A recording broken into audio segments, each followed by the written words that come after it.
Salut, j'espère que vous allez bien, j'espère que vous êtes au top les amis, c'est très important. J'espère que vous avez la patate, et oui, c'est très important d'avoir la patate. Alors aujourd'hui, j'ai envie de vous partager 5 comportements révélateurs d'un manque d'estime de soi. Premier signe, vous êtes complètement perturbé pendant plusieurs jours suite à une remarque négative. Donc, quand on vous fait une remarque et ça vous dérange, vous passez des jours et des jours à y penser, cette personne-là n'aurait pas dû me faire telle remarque, ça vous dérange. Donc ça, c'est un signe de manque d'estime de soi parce que si vous vous estimez un peu, ça n'allait pas vous déranger ou ça allait vous déranger, mais ça n'allait pas vous perturber. Donc, c'est très important d'essayer de travailler là-dessus. Essayez de faire en sorte de ne pas prendre les choses personnellement. C'est pas facile, mais en essayant, je suis sûre que vous allez y arriver. Deuxième comportement, vous évitez de vous regarder dans le miroir par manque de tolérance envers votre reflet.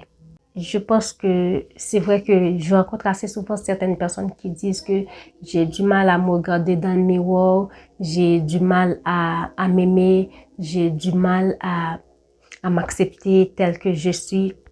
Donc tout ça, ce sont des signes d'un manque d'estime de soi.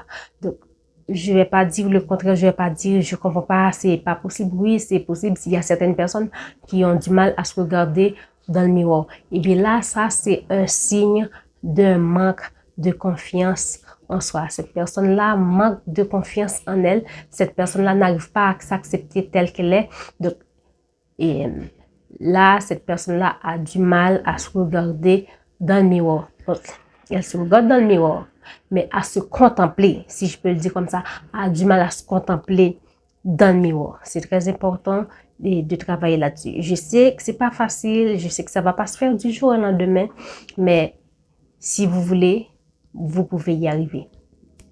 Troisième comportement, vous hésitez à prendre la parole ou à donner votre avis par conviction que cela n'en vaut pas la peine.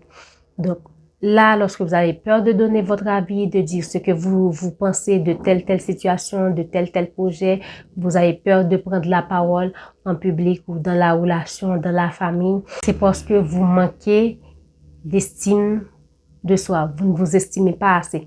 Donc, du coup, vous vous dites dans votre tête, ah, ce que j'ai à dire, ça n'en vaut pas la peine. Je sais que je vais dire une bêtise. Donc, on ne va pas prendre ce que j'ai à dire au sérieux, blablabla. Donc, là, c'est un signe d'un manque d'estime de soi. Vous ne vous estimez pas assez, donc vous ne vous sentez pas à la hauteur. Alors, il est très important de travailler là-dessus. Quatrième comportement, vous évitez les conflits par peur de poser des limites. Donc, il y a certaines personnes qui sont comme ça. Donc, on vous fait quelque chose, peu importe, vous avez raison, vous avez tort, vous évitez les conflits, vous évitez de jouer carte sur table, de poser des limites, juste par peur que cette personne-là vous voit d'une autre façon, juste par peur et que cette personne-là ne vous apprécie plus et tout le tralala. Non, c'est pas bien, c'est pas assez. Il faut savoir poser des limites, il faut savoir imposer les choses. C'est très important. Le numéro 5, vous avez tendance à vous isoler en raison de difficultés à interagir avec les autres. Donc, comme vous avez peur de parler aux autres, de vous adresser aux autres, d'avoir des contacts, vous avez peur de prendre la parole, du coup, vous vous repliez sur vous-même, vous vous isolez. Donc, vous vous mettez de côté. Dans votre tête, vous vous dites, avant que les autres me mettent de côté, je le fais. Donc, une fois que vous vous mettez de côté, donc ça va vous éviter de rentrer en contact avec quelqu'un ou avec les autres. Là encore, c'est un signe de manque d'estime de soi. Vous ne vous estimez pas assez, alors c'est pour cette raison que vous vous isolez, vous vous mettez de côté. Je pense que c'est pas la meilleure solution. Je pense que c'est pas le comportement à adopter si vous voulez gagner en confiance en soi ou en estime de soi. Vous pouvez travailler là-dessus. Je dis pas que c'est facile, comme je vous le dis toujours, mais si vous voulez, vous pouvez vous faire accompagner et je vous le dis tout de suite, je me ferai le plaisir de vous aider. Sinon, j'espère que ces 5 signes vont vous aider. D'ici là, je vous dis à la prochaine pour une nouvelle vidéo. Bye bye.